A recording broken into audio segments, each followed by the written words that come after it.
भगवत दर्शन उसी को प्राप्त होते हैं जिसकी भगवत दर्शन की प्रबल उत्कंठा के लिए 4 बातें जीवन में आ जाएं। पहला, नित्य निरंतर नाम जप रसिकों के संग से। शर्त है रसिकों के संग, भजन न होई संग बिन, हे मनमानी नहीं होता। रसिकों के संग से भजन की वृत्ति, प्रमाणित भजन होना चाहिए आचार्य परंपरा, गुरु परंपरा से। दूसरा, भगवद विग्रह को साक्षात भगवान का स्वरूप मानना। जैसे कुछ ऐसे भाव वाले लोग हैं कि अरे पत्थर पूजने से, धातु पूजने से क्या प्राप्त, क्या वहां भगवान है? कौन सा तुम्हें ज्ञान है भाई? कौन सा ज्ञान है? जब सर्वम खलमिदम ब्रह्म, तो ये तो अवतार है भगवान का, अर्चा अवतार। भगवान अवतरित होते हैं। जैसे हम छवि विराजमान किए, जब हम भाव सेवा करते तो भगवान छवि में आके विराजमान होते हैं, भगवान विग्रह में विराजमान होते हैं। ये श्रद्धा और विश्वास का विषय है, ये नास्तिक लोगों को समझ में नहीं आएगा। जिस मूर्ति को आप, जहां मूर्तिकार निर्माण कर रहा हो वहां देखो, उसी मूर्ति को पूछ करके ब्रह्म प्राप्त, भगवत प्राप्त महापुरुष हो गए, प्रेमाश्रुओं से अभिषिक्त किया है। ये बाहर वालों की ऐसों की बातें न सुने, नहीं तो जो छोटी श्रद्धा वाले लोग होते हैं उनकी श्रद्धा नष्ट हो जाती है। अरे क्या है, ऐसे से ऐसा, ना वो बोलते हैं, ना वो खाते हैं, ना देखते हैं, और ऐसे विराजमान। आपको क्या पता है आपका भाव है क्या? आप जानते नहीं हो। भाव आ जाएगा तो साथ चलते हैं, बोलते हैं, खाते हैं, देखते हैं, भाव का खेल। एक प्रसंग में एक ब्राह्मण बूढ़े के साथ एक जवान तीर्थ यात्रा में गया था। सारांश में बता रहे हैं। ब्राह्मण तीर्थ यात्रा का इच्छुक हुआ, पर उसको लगा कि मेरे बेटे तो हैं, पर धनी होने के कारण वो विलासिता में युक्त हैं, मेरे साथ तो चलेंगे नहीं। अगर कोई जवान आदमी मिल जाए, मुझे तीर्थ यात्रा करवाए, उसे कुछ भेंट पूजा दे देंगे। तो एक गरीब ब्राह्मण का जवान लड़का था, बात की तो उसने कहा हमारा भी सौभाग्य होगा कि तीर्थ यात्रा होगी और आप हमारे पिता तुल्य, आपकी सेवा होगी। समस्त तीर्थों में भ्रमण कराया। जब वृंदावन आया तो बहुत सेवा उसने की, उसका मन बहुत प्रसन्न हो गया। धनी का वृद्ध था, तो गोपाल जी के दर्शन कर रहा था। उसने कहा वृंदावन को साक्षी करके, गोपाल जी महाराज सामने हैं, मैं बहुत प्रसन्न हुआ तुम्हारे ऊपर, तुमने इतनी सेवा की।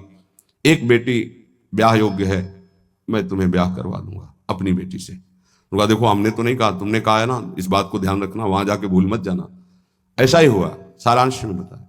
वो जब गांव पहुंचा तो वृद्ध की हिम्मत नहीं हुई अपने धनी बेटों से कह दे कि बहन का ब्याह उस गरीब के साथ कर दो।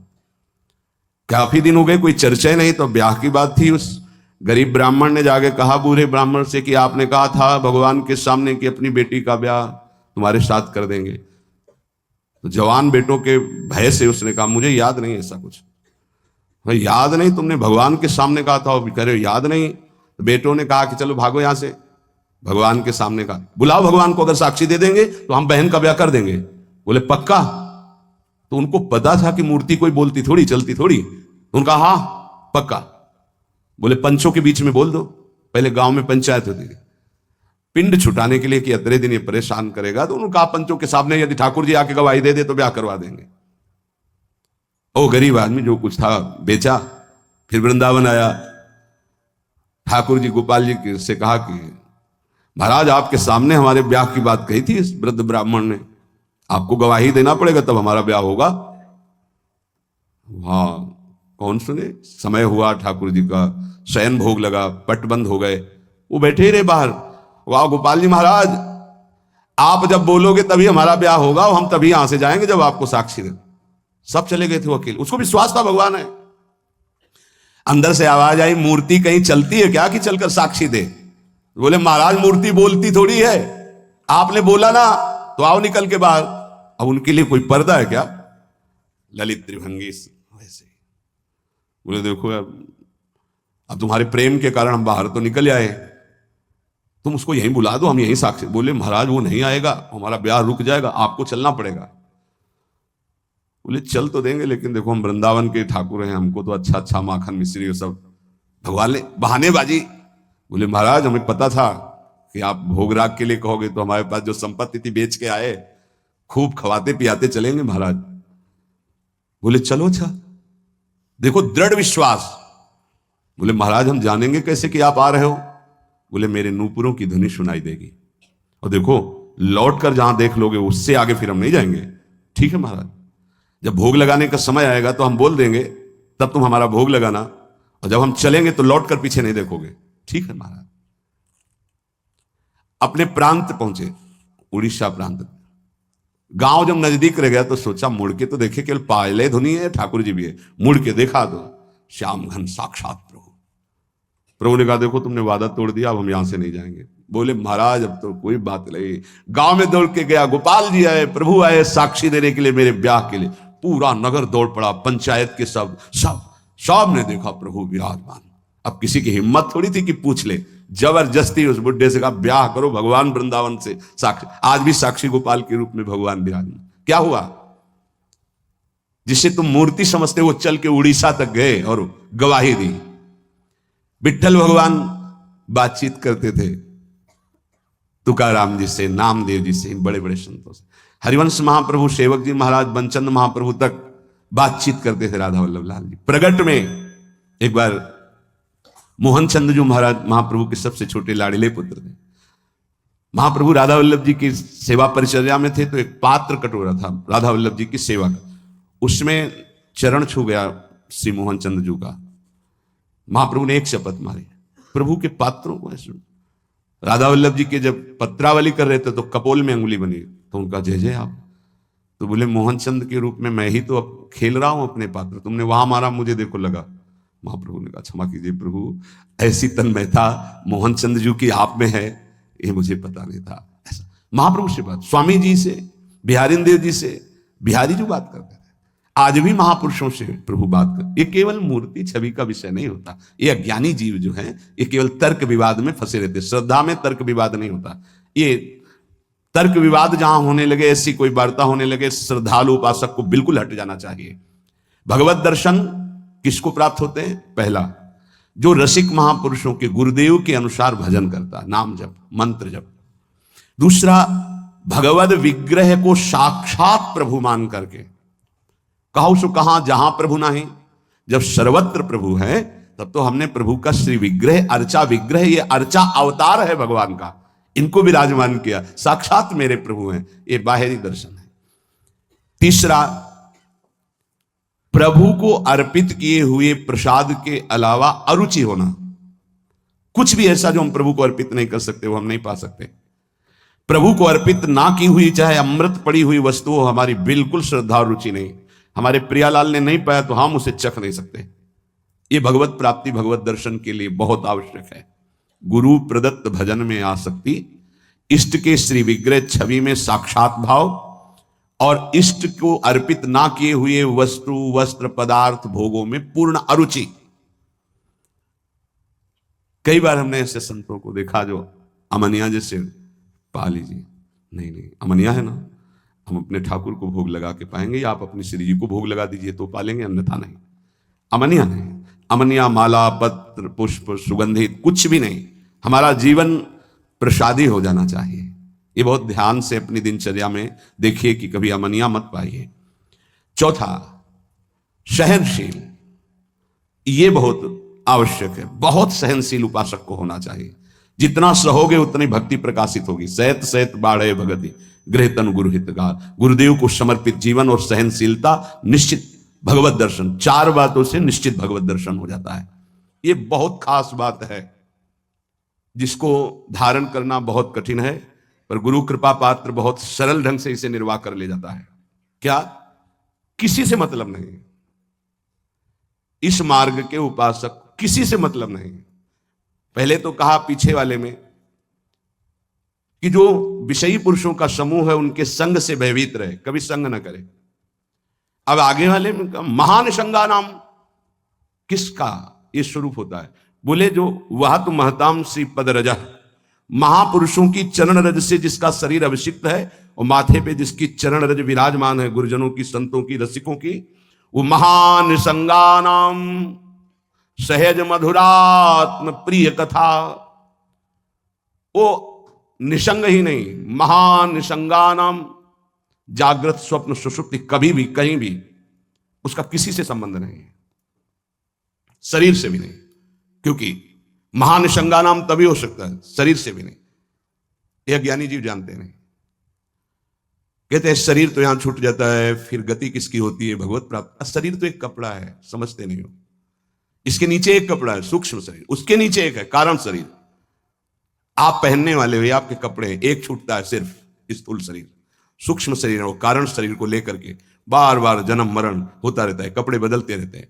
और जो जीवन मुक्त हो गया तो तीनों शरीरों का संबंध खत्म, और दिव्य चिन्मय चिदानंदमय शरीर को, भावदेह को प्राप्त करके चिन्मय धाम में, चिन्मय लीला में, चिन्मय प्रिया प्रीतम के समीप हो जाता है वो। महानिशंगा नाम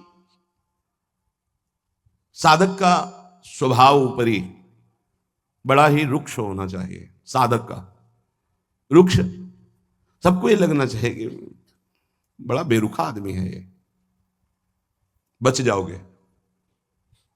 गोस्वामी जी ने भी लिखा है, गिरा अरथ जल बीच सम, कहियत भिन्न न भिन्न, बंदों सीता राम पद, जिन्हि परम प्रिय खिन्न, खिन्न मानसा। किसी से कोई संबंध नहीं। कोई बात करे तो उदासीन होकर बात करे, उसको रस ना मिल पावे, उसको प्रियता समझ में ना पावे। साधक की बात कह रहा हूं, आगे चल के तो सब जीवन शुभ प्रीति रीति निभाता अपनी वो स्थिति आ जाती है, पर साधक को चाहिए वो अपना बाहरी स्वभाव उदासीन रखे, खिन्न रखे। ये हर समय बहुत चढ़ा के बात करते हैं, इनका तो कोई प्रेमवादी से लगना चाहिए। मुस्कुरा करके बात करना, ये आगे चलकर आता है। हंसी बोले बहुमान दे, बहुमान किसको दे रहा? आराध्य देव को। वो हंस किससे रहा? आराध्य देव से। साधक की हर समय स्थिति ऐसी नहीं होती, इसलिए उदासीन अति रही गोसाई। पूज्य श्री गोस्वामी जी महाराज कहते हैं साधक को उदासीन रहना चाहिए, बाहर से गंभीर, हंसी मजाक बातचीत गंभीर। सत्य बात तुम्हें बता दे, स्वीकार करो ना स्वीकार करो, आगे चलती है। उदासीनता, गंभीरता, खिन्नता ये साधक के स्वभाव में होनी चाहिए। बहुत मिलनुआ स्वभाव, हंसकर बात करना, ये आगे चलकर, अभी नहीं। उसको दबाओ उस वृत्ति को। बगल से कोई निकल गया, आपको राधे श्याम कहने की स्मृति उससे नहीं आनी चाहिए। कौन निकला आपको पता नहीं। दर्शन कर रहे हैं, कभी कभी यह भी पता नहीं चलता कि प्रभु पोशाक कौन धारण किए। अगर नेत्र में नेत्र मिले तो 1 घंटा दर्शन हुआ तो केवल नेत्रों का ही दर्शन हुआ, पत्रावली कपोल में कैसी बनी ये भी याद नहीं रहा। ऐसी होती है एकाग्रता। सत्संग सुनने गए तो सिर्फ वक्ता की मुखाकृति और वचन, आप बैठे आसपास, आपके कौन बैठे आपको कोई परिचय नहीं। ऐसी महानिशंगता उपासक को चाहिए। ये कब आती है? जैसे जड़ भरत जी रघुगण को कहा कि महापुरुषों की चरण रज से अभिषिक्त होने पर ही यह ब्रह्मबोध होता है। प्रहलाद जी ने कहा निष्किंचना नाम न वृणीत यावत, जब तक निष्किंचन महापुरुषों की चरण रज नहीं लगेगी तब तक ऐसी निष्ठा नहीं होती जैसी मेरी है। शिरो में शोल्लासम बहतु महताम सी पद रजा, ये महत पद रज कहां मिलेगी? हर कण वृंदावन का ये महापुरुषों की चरण रज, प्रियाजू की चरण रज महापुरुषों के आंसुओं से भींगा हुआ है। जहां की भी रज मिले उसे अपने धरोहर के रूप में, संपत्ति के रूप में, जैसे बहुत बड़ी क्या धरोहर, ये प्रिया प्रीतम की संपत्ति, प्रेम संपत्ति प्रदान करने वाली, इसे आप लगाओगे तो आप सुरक्षित हो जाओगे। ये कवच है। कई बार शास्त्रों बारे चर्चा हुई है, पर बड़े भाग्यशाली साधक उपासक उपासिका होंगी जो इस बात को स्वीकार किए हैं कि रोज स्नान के बाद शरीर में रज लगाते हैं। ना करते हो तो फिर सुन लो, तुम्हारे हृदय को ये विकार तब तक जलाएंगे जब तक प्रेम रस के योग्य नहीं हो जाएगा। उस जलन को सहने के लिए ये सद्यो वसीकरण चूर्ण मनंत शक्तिम तम राधिका चरण रेणु मनुष्यमरामी, ये श्री जी की चरण रज है जो आपको संभालेगी, कवच का काम करेगी। आपके शरीर में चरण रज लगी रहनी चाहिए। बिल्कुल मान लीजिए, अगर ये मान लोगे तो बहुत बड़ी वस्तु आपको प्राप्त होगी। शरीर में वृंदावन की रज लगी है, शरीर छूट जाए तो भगवत प्राप्ति हो जाएगी। मान लीजिए, बहुत बड़ी बात है। धन्य है वो उपासक जो रजोपसेवी है, रज लगाते हैं। एक ब्रजवासी आए, उन्होंने प्रश्न किया कि आपके जुगल उपासना में तो काली बिंदी लगती है, आप क्यों नहीं लगाते हैं? श्री कहते हैं उसे, काली बिंदी और सिंदूर की बिंदी। पूज्य श्री सदगुरुदेव भगवान ने आदेश किया त्रिपुंड लगाते थे जब शरणागति का, कि हम आचार्य आज्ञा से चलते हैं। आचार्य ने पत्र में लिखा था, वृंदावन रजोप सेवी जोरी सुमिरन बाचनो, वृंदावन नित्य विहार चंदन लेनो। तो रजोप सेवी जोरी है तो रज का तिलक है, और बिहार चंदन जो प्रसादी है वो ये लगा है। बस वो कोई वृंदावन की वस्तु नहीं है जो काली टिक्की है, ये वृंदावन की रज और वृंदावनेश्वरी का प्रसादी चंदन, इसके सिवा। तो ब्रह्मा जी भी आकर कहें तो हमारी समझ में नहीं आएगा, क्योंकि गुरु के वाक्य के आगे किसी का नहीं। वृंदावन रजरानी, वृंदावन वृंदावनेश्वरी, इनमें हमारी अनन्य आसक्ति हो जाए। जो लगाते हैं उनको प्रणाम है, पर हमारी गुरु आज्ञा है आचार्य श्री हितजू महाराज, वृंदावन रजोप सेवी हरिवंश जोरी सुमिरन बाचनो, वृंदावन नित्य विहार चंदन लेनो, आज्ञा है, उसी का पालन है। अगर महापुरुषों की चरण रज लग रही है तो महानिशंगा नाम मान लीजिए, बार बार इसलिए कह रहे मान लीजिए, आप में सामर्थ्य नहीं कि आप असंग हो सके। महानिशंगा नाम तो बहुत बड़ी बात है, वो कहीं आ सकते नहीं, न स्वभाव में, न सूक्ष्म शरीर में, न स्थूल शरीर में, और न बाहरी व्यवहार में।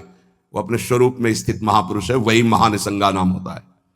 फिर क्या बोले, सहज मधुरात्म प्रिय कथा, अपनी प्यारी जी और प्यारे जो की कथा सुनते ही उसकी दशा बदल जाती है। प्रसंगानाम प्रेमोत्पुलक गलदस्रा कुलगिराम, अश्रु प्रवाह हो रहा है, पुलकित तन हो रहा है, गदगद कंठ हो रहा है। ये सहज मधुरात्म, सहज मधुर रस प्रदान करने वाली प्रीतम की चर्चा सुनते ही, पद गाते ही दशा बदल गई। कैसे हुआ? बोले महापुरुषों की चरण रज का प्रभाव। अपारे श्री वृंदावन रस महाब्धो विहरताम, इस महाप्रेम रस के अपार समुद्र में विहरण करने वाली जो जुगल जोरी विहार करने वाली श्री श्यामा श्याम है, इनके प्रेम में जो उल्लसित है, उनकी चरण रज सदैव मेरे माथे पे लगी रहे। तो सदा राधा कृष्ण प्रणय पुलकाश्रुत गम भृतहा, राधा नाम सुनते ही रोमांच हो गया, अश्रु प्रवाह होने लगा। श्यामा श्याम की बात सुनते ही, पद सुनते ही पुलक पुलकावली अश्रु बहने लगे और देह कंपायमान होने लगी। ये बड़े भाग्यशाली, इसमें जानबूझकर नाटक न करे, स्वाभाविक आ जाएगा। नाम जप करो, रस सिंधु वृंदावन की रज लगाओ, और रहने से रहो तो स्थिति आ जाएगी। एकांत में चिल्ला चिल्ला के रोने का मन होता है, जैसे डकार आती है ना, तो उसको निकलना ही पड़ेगा। ऐसे रोना आता है, स्वाभाविक। क्यों रोना आता है? कुछ चाहिए, कोई दुख, कोई विपत्ति? नहीं, स्वाभाविक वो एक प्रक्रिया है उस प्रेम की। रोना आता है, हल्का हो गया, रोया, थोड़ा शांति मिले। अगर रोएगा नहीं तो रह नहीं सकता, उसकी दिनचर्या है रोना, कभी भी कहीं भी भाव आ जाएगा। किशोरी कंदर्पा कुल कनक गौरांग लतिका, जो किशोरी जो हमारी गौर वर्ण है, जो कनक लता है, ऐसे उपासक का यही जीवन हो जाती है। जीवन का तात्पर्य प्रसाद सृग वस्त्राभरण कृत भूषा प्रणयनो, वो इनके प्रसाद से प्राण पोषण करता है। इनके चरणामृत की ही वो वृत्ति साधना है। हमारा साधन बल क्या है? इनका चरणामृत। वस्त्राभरण, कोई भी वस्त्र बिना प्रसादी के लाडली जी का, गुरुदेव का, शरीर पे नहीं धारण। नवीन वस्त्र को देखा गुरुदेव भगवान कैसे प्रसादी करते हैं। पहले उसे धोते हैं, प्रक्षालन करते हैं, फिर सुखाते हैं, फिर श्री जी के सिंहासन में स्पर्श करा के रजरानी में ऐसे एक दो बार फिर उसे धारण करते हैं। श्री जी का पहले धोते हैं नया वस्त्र, श्री जी के सिंहासन को अर्पित करके फिर रजरानी में एक दो बार लोट लगा के उस वस्त्र को फिर धारण करते हैं। वस्त्रा आभरण प्रसाद, प्रसाद स्वरूप ही हमारा भोजन है। प्रसाद चरणामृत, प्रसाद वस्त्र आभरण, प्रसादी माला, प्रसादी पुष्प, प्रसादी इत्र, इनका बड़ा आदर करें। श्री जी का प्रसाद, यही हमारा जीवन है। अगर अमनिया आप पाते हैं तो आपके हृदय में भाव सूखने लगेगा। अगर जग भी गया है, अमनिया जल भी नहीं, अमनिया भोजन भी नहीं, प्रसाद। प्रपद्ये श्री वृंदावन भुवि विचित्राखिल कलाहा, समस्त कलाओं में जानने वाली शिरोमणि श्री लाडली जो ऐसे उपासक के हृदय में अपनी समस्त कलाएं प्रकाशित कर देती, अर्थात वो सहचरी भाव को प्राप्त हो जाता है। विचित्र अखिल संगीत गायन कलाओं का, चतुरता का वो मूर्तिमान स्वरूप हो जाता है। ऐसे में वृंदावन की भूमि में उन प्रेमी जनों का आश्रय लेता हूं जो ऐसे जिनका जीवन हो गया है महानिशंगा नाम, किसी से संपर्क नहीं, और श्री जी के प्रति किशोरी कंदर्पाकुल कनक गौरांग लतिका, जो गौरांगी श्री प्रिया जो हैं, लाडली जो हैं, जो श्याम तमाल की कनक बेल की तरह विराजमान हैं, ऐसी श्री स्वामिनी जी के प्रसादी से ही जिसका जीवन यापन होता है। ऐसे में रसिकों को इस वृंदावन भूमि में माथा रखकर प्रणाम करके उनकी चरण धूलि माथे पे धारण करता और उनका संग करने की अभिलाषा करता हूं। ये भगवान की विशेष कृपा है कि हमें ऐसे महापुरुष रहने बता रहे हैं। अगर प्रसाद का आप महत्व धारण करना प्रारंभ कर दिए हैं तो बहुत जल्दी प्रेम जागृत होगा। प्रसाद पर प्रसाद बुद्धि रखिए, राग द्वेष उस पर न रखिए। ये पदार्थ नहीं पाना है, ये पदार्थ अनुकूल है। प्रसाद में प्रसाद बुद्धि रखिए, न फल बुद्धि, न अन्न बुद्धि, न भोजन बुद्धि, न स्वाद बुद्धि, प्रसाद बुद्धि रखिए। प्रसादी वस्त्र को प्राणों से भी अधिक प्रिय मानिए। प्रसादी माला पुष्प मिले तो हृदय में आह्लाद होना चाहिए। सीधे मेरे प्रभु ने प्रसन्न होकर मुझे प्रदान किया है, दे कोई भी, लेकिन मेरी प्रियाजू ने मुझे प्रदान किया, एकदम आह्लाद, वही आपको प्रेम भाव में ले जाएगा। प्रसाद में भगवत बुद्धि बहुत ही पवित्र हृदय में होती, नहीं तो प्राय नहीं होते। प्रसाद देखते ही अच्छा श्री जी का प्रसाद, ओह वाह, पुलकावली हो जाना। महाप्रभु चैतन्य देव को जब वृंदावन से कोई भी प्रेमी जन जाते, गुंजा की माला, टेटी का अचार, ऐसी वस्तुएं बार बार उनको हृदय से लगाकर अश्रु प्रवाह करते। श्री कृष्ण ने कितना प्यार किया, मुझे प्रसादी भेजी। वृंदावन की रज, वृंदावन का कुछ भी, महाप्रभु पुलकित हो जाते।